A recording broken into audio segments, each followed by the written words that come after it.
Hello guys, today we're talking about Hades. Hades follows the story of young godling Zagreus, or Zeg for short, and his relationship with his tyrant father, Hades, the god of the underworld himself.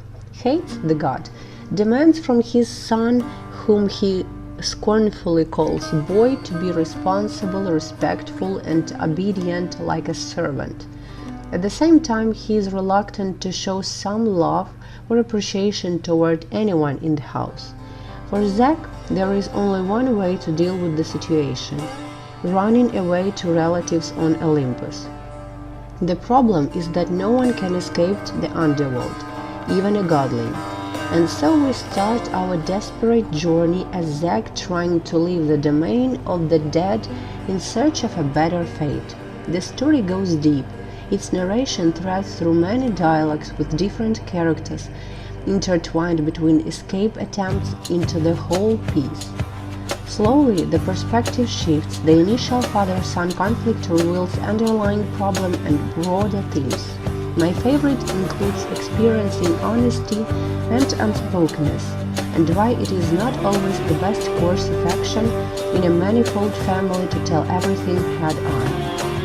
I love Greek mythology and ancient Greek literature, and I must admit the level of detail is brilliant. Gorgeous hand-drawn art and animations, it strikes a perfect balance between visual flair and precise clarity needed to execute complex combos. The game runs perfectly even at demanding 1540p 144 FPS, with slightly dips in extremely chaotic scenes, which is rare. If you play in 1080p at 60 FPS, you should have absolutely no problem even with ancient computing. I can't talk about the art without mentioning how well integrated the anime-ish Greek mythology theme is. Supergiant's version of the Greek pantheon and underworld is exclusively fleshed out, and the world building with lots of surprisingly accurate references that will make mythology lovers smile. As for the sound, I often gloss over it, but in this case it really needs to be mentioned. This game has the best and most complete voice acting of any indie game I've ever played, and is only rivaled by huge indie open-world games, which often have very bland and repetitive lines.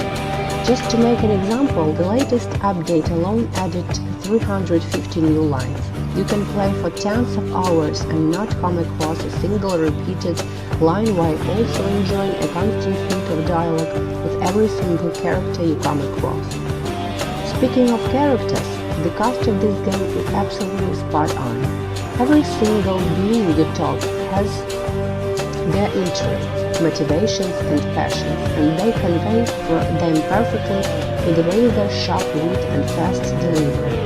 Even the protagonist, who is usually kind of bland in these kind of games, is not afraid to have an opinion about everything and goes on a journey along with the player as an equal, not a simple puppet controlled by a keyboard. The story does progress rather slowly, but that when I tell you that, you will enjoy every small conversation you unlock, every interaction, and every new collectible. Most of this also tie well with the gameplay, which is the next and final section. This game would be an 8 out of 10 if it had good combat, like other Supergiant games. But this time, the gameplay manages to be on par with the audiovisual perfection.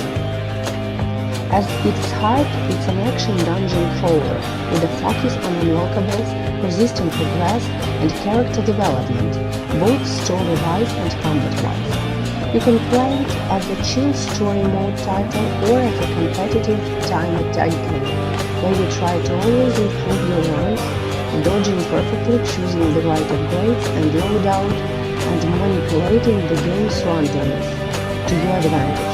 Or, of course, you can do both if you have the time and skill for it. The combat is initially simple. You move around, you dodge, you attack, but as you progress through each run, enemies get harder. You can deal further up. Let's not forget that you are escaping Tartarus to go to the surface. And you have a huge variety of weapons, upgrades, buffs, punishments, and passives to help or hinder you throughout each run. I really didn't expect to keep unlocking both gameplay-related items and story events 80+ hours into the game, and yet that's exactly what happened. The only criticism I have of the game is that the balance of some items is a bit lopsided, and the super late game can be a bit grindy, spammy, but the developers have been really active in implementing community feedback. While perfection doesn't exist, I feel like a 10 out of 10 rating is deserved because Hades goes above and beyond in every single aspect of its design. It is a complete, lovingly crafted experience at a very reasonable price. So guys, this was our review on Hades. I hope you enjoyed it. Leave your comments, subscribe, put thumbs up, and I'll see you next video. Bye!